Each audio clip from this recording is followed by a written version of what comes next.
நீங்க ஒரு ஸ்பேஸ் ஷிப்ல இருக்கீங்க. அப்ப உங்க கூட மனுஷங்களை சாப்பிடுற ஏலியனும் இருக்கு. உங்க கூட இருந்தவங்க எல்லாருமே ஏலியனால பாதிக்கப்படுறாங்க. இப்ப நீங்க மட்டும்தான் அங்க இருக்கீங்க. நீங்க எப்படி அந்த ஏலியன் கிட்ட இருந்து தப்பிச்சு மறுபடியும் பூமிக்கு போவீங்க அப்படின்றத ரொம்பவே விறுவிறுப்பாகவும் அந்த காலத்துல இப்படி ஒரு படமா அப்படின்னு சொல்ற மாதிரி இருக்க படம் தான் 1979ல ரிலீஸ் ஆன ஏலியன்.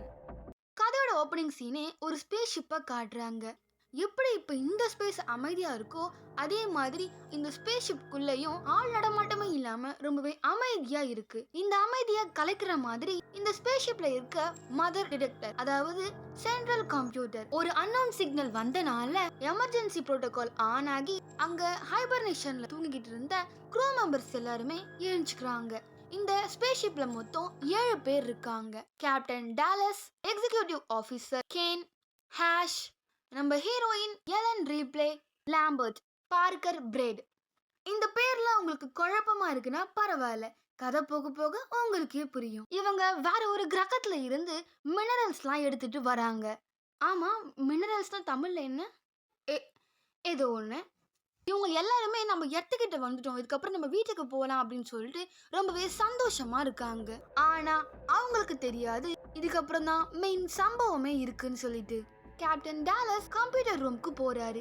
அங்க போயிட்டு அங்க இருக்க மெசேஜை பார்த்துட்டு நம்ம க்ரூ மெம்பர்ஸ் கிட்ட சொல்றாரு, இங்க பக்கத்துல இருக்க பிளானட்டோட மூன்ல இருந்து ஒரு அன்னோன் சிக்னல் நமக்கு வந்துகிட்டே இருக்கு.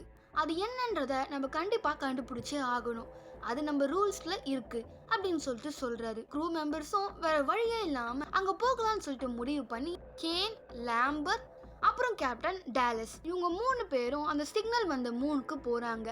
அவங்க அந்த சிக்னலை ஃபாலோ பண்ணிக்கிட்டு எங்க இருந்து இந்த சிக்னல் வருது அப்படின்னு சொல்லிட்டு தேடிக்கிட்டு போறாங்க. அதே நேரத்துல டீம் மெம்பர்ஸ் எல்லாருமே அவங்களோட ஷிப்ல இருந்து இவங்களுக்கு இன்ஸ்ட்ரக்ஷன் கொடுத்துக்கிட்டே தான் இருக்காங்க. அப்படி அந்த சிக்னலை ட்ரேஸ் பண்ணி போய்கிட்டே இருக்காங்க. அப்படி போய் பார்த்தா கைவிடப்பட்ட ஒரு ஏலியன் ஸ்பேஸ் ஷிப் மாதிரி இருக்கு. அதுக்குள்ள போய் பாக்குறாங்க. உள்ள போய் பார்த்தா அதோடைய சுவர் எல்லாமே வித்தியாசமான மெட்டீரியல்ஸ், மெட்டல்ஸ், போன்ஸ் இது எல்லாத்தையும் வச்சு கட்டப்பட்டிருக்கு அப்படின்னு சொல்லிட்டு ஆச்சரியமா பார்த்துக்கிட்டு உள்ள போறாங்க. நம்ம ரிப்ளைக்கு இவங்க போய்கிட்டு இருக்க இடத்துல ஒரு வித்தியாசமான சிக்னல் கிடைக்கிறத பாக்குறா. உடனே இவங்களை எச்சரிக்கை பண்ணணும்னு சொல்லிட்டு அவங்க கிட்ட பேச ஆரம்பிக்கிறா. ஆனா சிக்னல் சுத்தமா கிடைக்காதனால இவளால அவங்க கிட்ட சொல்ல முடியல. உள்ள போய் பார்த்தா பார்க்கவே பயமாவும் அருவருப்பாவும் இருக்க மாதிரியான முட்டைகள் நிறையவே இருக்கு. ஏன் என்ன பண்றான்னா அவங்க கிட்ட இருக்க பயத்தை விட அவனுக்கு ஆர்வம் அதிகமாகுது. அதனால என்ன பண்றான்னா அங்க இருந்த ஒரு முட்டை மேல கைய வைக்கிறான். கைய வச்ச உடனே அந்த முட்டை அப்படியே விரிஞ்சி அது உள்ள இருந்து ஒரு கை மாதிரி வந்து நம்ம கென்னோட முகத்துல இருந்த அந்த ஹெல்மெட்டையும் வந்து உடைச்சுக்கிட்டு அப்படியே ஒட்டிக்குது. அப்படியே அவன் அன்கான்ஷியஸ் ஆயிடுறான். உடனே கேனை தூக்கிக்கிட்டு இவங்க 2 பேரும் இவங்களோட ஸ்பேஸ் ஷிப்க்கு போறாங்க. ஆனா அங்க இருந்த எலன் ரீப்ளே இவங்கள உள்ள விட மாட்டா. இது மாதிரி ஏதாச்சும் நடந்தா 24 மணி நேரத்துக்கு முன்னாடி அவங்கள உள்ள விடக்கூடாது அப்படின்னு சொல்லிட்டு சொல்றா. ஆனா ஹேஷ் மட்டும் நம்ம ஹீரோயின் சொன்னதை கேட்காம அவங்கள உள்ள கூட்டிட்டு வரான். அதுக்கப்புறம் கேனோட முகத்துல இருந்த அந்த ஹெல்மெட்டை கழட்டி பாக்குறாங்க. பார்த்தா ஒரு வித்தியாசமான ஜந்து மாதிரி இருக்கு. சரி, இது டெஸ்ட் பண்ணி பார்க்கலாம் அப்படின்னு சொல்லிட்டு அந்த ஜந்துவோடைய சதைய கட் பண்றாங்க. அப்படி கட் பண்ணும் போது அதோடைய பிளட் அப்படியே ஆசிட் மாதிரி இருக்கு. அந்த ஆசிட் கீழே பட்டு அந்த ஃப்ளோரே ஓட்டையாகுது. உடனே இதை பார்த்து எல்லாரும் பயந்து போய் அவங்க முயற்சியை கைவிடுறாங்க. அப்படியே சீன் கட் பண்ணி இப்போ இந்த பக்கம் ஹேஷை காட்டினா அவன் அந்த விசித்திரமான ஜந்து பத்தி ஏதோ ஆராய்ச்சி பண்ணிக்கிட்டு இருக்கான். அப்ப கரெக்டா நம்ம ஹீரோயின் ஹேஷை பார்க்கறதுக்காக வரா. ஹேஷ் நம்ம ஹீரோயினை பார்த்த உடனே எதுவுமே நடக்காத மாதிரி அவகிட்ட பேசிக்கிட்டு இருக்கான். ஹீரோயின் கேட்கறதுக்குமே எதுவுமே அவன் சரியா பதில் சொல்லல. ரொம்பவே ரூடா தான் பேசுறான். இவனுக்கு ஏதோ ஒரு பெரிய மோட்டிவ் இருக்கு அப்படின்றது மட்டும் நல்லாவே தெரியுது. அப்புறம் நம்ம ஹீரோயின் கென்ன பாக்குறதுக்காக போறா. அவ தலை மேல இருந்து ஏதோ விழுது. உடனே அவ பயந்து கீழே விழுறா. பார்த்தா அது அந்த ஜந்து தான். உடனே ஆஷும் அது ரிசர்ச்க்கு தேவைப்படும் அப்படின்னு சொல்லிட்டு அதை பதப்படுத்தி வைக்கிறான். அதே டைம்ல கேனும் முழிச்சுக்கிறான். அப்புறம் எல்லாரும் சந்தோஷமா சாப்பிட்டுக்கிட்டு இருக்காங்க. அப்படி எல்லாரும் பேசி சிரிச்சு சாப்பிட்டுட்டு இருக்கும் போது கேனுக்கு திடீர்னு மூச்சு விட முடியாம ஆகுது. உடனே அவனை பக்கத்துல இருந்த டேபிள்ல படுக்க வைக்கிறாங்க. அவன் ரொம்பவே துடிக்க ஆரம்பிக்கிறான். உடனே எல்லாரும் அவன் கை காலம் பிடிச்சுக்கிறாங்க. யாருமே எதிர்பார்க்காத நேரமா பார்த்து கேனை கொன்னுட்டு அவன் நெஞ்ச பொழந்துக்கிட்டு ஒரு விசித்திரமான ஜந்து வெளியே வருது. அதை கொல்றதுக்காக நம்ம பார்க்க ட்ரை பண்றான். ஆனா ஆஷோ அதை கொல்லக்கூடாது அப்படின்னு சொல்லிட்டு சொல்றான். ஏன் இவர் இப்படி பண்றாரு நம்ம க்ரூ மெம்பர் எல்லாருமே நினைக்கிறாங்க. அதே டைம்ல அந்த விசித்திரமான ஜந்து அங்கிருந்து தப்பிச்சு ஓடி போயிடுது. இது இப்படியே விட்டா வேலைக்கு ஆகாது, நம்ம உயிருக்கு தான் ஆபத்துன்னு சொல்லிட்டு எல்லாரும் அந்த ஜந்துவை தேடி போறாங்க. அப்ப நம்ம ஹீரோயின், பார்க்கர், பிரெட் 3 பேரும் ஒன்னா போய் தேடுறாங்க. ஒரு இடத்துல சிக்னல் காட்டிக்கிட்டே இருக்கு. அங்க போய் பார்த்தா அங்க ஒரு பூனை இருக்கு. அந்த பூனை இவங்கள பார்த்து பயந்து ஓடுது. உடனே பார்க்கர் பக்கத்துல இருந்த பிரெட்டை பார்த்து அந்த பூனையை பிடிக்க சொல்லி சொல்றான். உடனே பிரெட்டும் அந்த பூனையை பிடிக்கிறதுக்காக போறான். அப்படி போற வழியில உறிஞ்ச தோல் ஒண்ணு கீழே கிடக்குது. அதை எடுத்து பார்த்து அவனுக்கு கொஞ்சம் பயம் வருது. ஆனாலும் கடைசியில அந்த பூனைய பாத்துடுறான். அந்த பூனைய அவன் கூப்பிடுறான். அதுவும் அவன் கிட்ட வருது. ஆனா அவன் பின்னாடி இருக்க எதையோ பார்த்து அது பயந்து பின்னாடி போகுது. உடனே இவனும் ரொம்பவே பயப்படுறான். பயந்துகிட்டே பின்னாடி திரும்பினா கேன் வயிற்றுல இருந்து வந்த அந்த விசித்திரமான ஜந்து முதல்ல இருந்ததை விட ரொம்பவே பெருசா வளர்ந்து இருக்கு. வளர்ந்தது மட்டும் இல்லாம அவனை அங்கேயே கொன்னுடுது. இது இவ்வளவு பெருசா வளர்ந்து இருக்கிறதையும் பிரெட்டை கொன்னதையும் க்ரூ மெம்பர்ஸ் பாத்துடுறாங்க. அப்புறம் இவங்க எல்லாரும் ஒன்னா சேர்ந்து மீட்டிங் போடுறாங்க.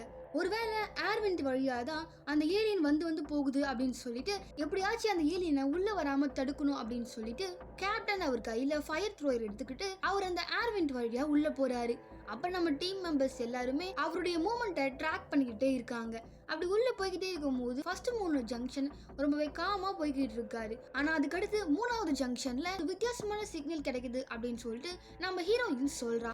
கேப்டன் கிட்ட அங்க ஏதாச்சும் வித்தியாசமான ஒரு விஷயம் தெரியுதா, அங்கதான் அது இருக்கா அப்படின்னு கேக்குறா. உடனே கேப்டனும் ரொம்ப பயந்து போயிடுறாரு. கீழே பார்த்தா அந்த ஜந்துவோட ஜொல்லா இருக்கு. உடனே அதை பார்த்துட்டு இது கண்டிப்பா இங்கதான் இருக்கணும் அப்படின்னு சொல்லிட்டு அவர் தப்பிக்கிறதுக்காக ட்ரை பண்றாரு. கரெக்டா அந்த டைம்ல அந்த ஜந்து அவர் முன்னாடி வந்து நிக்குது. அப்புறம் அவர்கிட்ட இருந்து எந்த சவுண்டுமே கேட்கல. அதை பார்த்து எல்லாருமே அவ்வளவுதான் அவரு காலி அப்படின்னு சொல்லிட்டு நம்ம டீம் மெம்பர்ஸ் எல்லாருமே புரிஞ்சுக்கிறாங்க. இப்ப கேப்டன் இல்லாதனால அந்த ஷிப்பை கண்ட்ரோல் பண்ண தெரிஞ்ச நம்ம ஹீரோயின் தான் இப்ப அந்த கம்ப்யூட்டர் ரூமுக்கு போறா. அங்க போனாதான் அவளுக்கு தெரிய வருது இவங்களுடைய மோட்டிவ் மினரல்ஸ்லாம் எடுத்துக்கிட்டு எத்துக்கு போறது மட்டும் கிடையாது, ஒரு சீக்ரெட்டான ஒரு ப்ராஜெக்ட் நடந்துகிட்டு இருக்குன்னு. அது என்னன்னா இங்க இருக்க ஏலியனை எர்த்துக்கு கொண்டு வரதுதான் அந்த ப்ராஜெக்ட். இந்த ப்ராஜெக்ட் பண்றதுக்காக ஆஷ் அப்படின்றவனை கருப்பாட அமுச்சு விட்டுருக்காங்க. இவங்க பிளானுக்கு எதிராக இந்த க்ரூ மெம்பர்ஸ் நடந்துக்க கூடாது அப்படின்றதுக்காக தான் இந்த ஆஷை அமுச்சு வச்சிருக்காங்க. உடனே இதை தெரிஞ்சு நம்ம ஹீரோயின் ரொம்பவே ஷாக் ஆயிடுறா. கரெக்டா அந்த டைம்ல ஆஷ் உள்ள வரான். அவனை பார்த்து நம்ம ஹீரோயின் செம்ம காண்டாகுறா. உடனே நம்ம ஹீரோயினுக்கு எல்லாமே தெரிஞ்சிருச்சுன்னு சொல்லிட்டு அந்த ஆஷ் நம்ம ஹீரோயினை அடிக்க வரான். ஆஷ் நம்ம ஹீரோயினை அடிக்கிறத பார்த்து நம்ம க்ரூ மெம்பர்ஸ் எல்லாருமே ஆஷ் கிட்ட இருந்து காப்பாத்துறாங்க. அப்ப பார்க்கர் கரெக்டா அந்த ஆஷ் தலையிலேயே அடிக்கிறான். அடிச்ச உடனே தான் தெரியுது அவன் மனுஷனே கிடையாது அப்படின்னு சொல்லிட்டு. ஏன்னா அவனோட தலை உடம்புல இருந்து விழுந்து அதுல இருந்து நிறைய மெட்டல் பார்ட்ஸ் எல்லாம் விழுது. உடனே நெருப்பு வச்சு அதை அடிச்சிடுறாங்க. இப்ப இந்த ஷிப்ல 3 பேர் தான் இருக்காங்க, ஹீரோயின், லாம்பர்ட், பார்க்கர். இப்ப இவங்க 3 பேரும் சேர்ந்து ஒரு புது பிளான் போடுறாங்க. அது என்னன்னா இப்ப இவங்க இருக்க இந்த ஸ்பேஸ் ஷிப்பை அழிச்சிட்டு ஒரு எமர்ஜென்சி ஸ்பேஸ் ஷிப்ல தப்பிச்சு போயிடலாம் அப்படின்னு சொல்லிட்டு முடிவு பண்றாங்க. அதுக்கான வேலையை பாக்குறதுக்காக லாம்பர்டும் பார்க்கரும் போறாங்க. அங்கிருந்து ஆக்சிஜன் சிலிண்டர்லாம் எடுத்துக்கிட்டு இருக்காங்க. அப்படி எடுத்துக்கிட்டு இருக்கும் போது அவங்களுக்கு பின்னாடி ஏதோ ஒரு வித்தியாசமான ஒரு விஷயம் தெரியுது. என்னன்னு சொல்லி திரும்பி பார்த்தா அங்க அந்த ஜந்து இருக்கு. உடனே அதை பார்த்து இவங்க கத்த ஆரம்பிக்கிறாங்க. இவங்க இங்க கத்துறது நம்ம ஹீரோயினுக்கு ரேடியோ வழியா கேக்குது. உடனே அவளும் பதவி அடிச்சுக்கிட்டு அங்கிருந்து ஓடி வரா. ஆனா அவ இங்க வரத்துக்குள்ள இவங்க 2 பேரையும் அது கொன்னுடுச்சு. இப்ப நம்ம ஹீரோயின் மட்டும்தான் உயிரோட இருக்கா. இப்ப வேற வழியே இல்லை, நம்ம ஹீரோயின் தான் இந்த ஸ்பேஸ் ஷிப்பை அழிக்கணும் அப்படின்னு புரிஞ்சுக்கிட்டு அதுக்கான வேலை எல்லாமே பண்ண ஆரம்பிக்கிறா. ஸ்பேஸ் ஷிப்பை அழிக்கிறதுக்காக டைமர்லாம் செட் பண்ணி ரெடியா வைக்கிறா. அப்படி அவ ரெடி பண்ணிட்டு இருக்கும் போதே அவ பின்னாடி ஏதோ அசைற மாதிரி இருக்கு. உடனே அவ ரொம்பவே பயப்படுறா. பயந்துகிட்டு பின்னாடி திரும்பி பாக்குறா. பார்த்தா அந்த ஜந்து அங்க நின்னுகிட்டு இருக்கு. உடனே பயந்து போய் நம்ம ஹீரோயின் அங்க இருந்த ஹேர்லாக் டோரை ஓபன் பண்றா. அதாவது ஷிப்போட டோரை ஓபன் பண்றா. ஓபன் பண்ண உடனே அங்க இருக்க கோசால வெளியே இழுக்கப்படுது. ஆனா அது கதவை பிடிச்சுக்கிட்டு வெளியே போகாம சமாளிச்சுக்கிட்டு இருக்கு. அப்ப நம்ம ஹீரோயின் ஊக் மாதிரி இருக்க ஒரு கன்னை வச்சு அதை சுடுறா. அதுவும் கரெக்டா நெஞ்சில சொருவிடுது. ஆனா அவ கையில இருந்த ஹேண்டில் அவ ரிலீஸ் பண்ணும் போது அது நேரா அந்த கதவு க்ளோஸ் பண்ற இடத்துல மாட்டிக்குது. அதனால அந்த ஜந்துவும் அந்த கயிறை யூஸ் பண்ணி ஸ்பேஸ்ஷிப் கீழே மிதந்துகிட்டு இருக்கு. அப்ப அதை பிடிச்சி அது மேல ஏறி வருது. மேல ஏறி அந்த இன்ஜின் வழியா வர பாக்குது.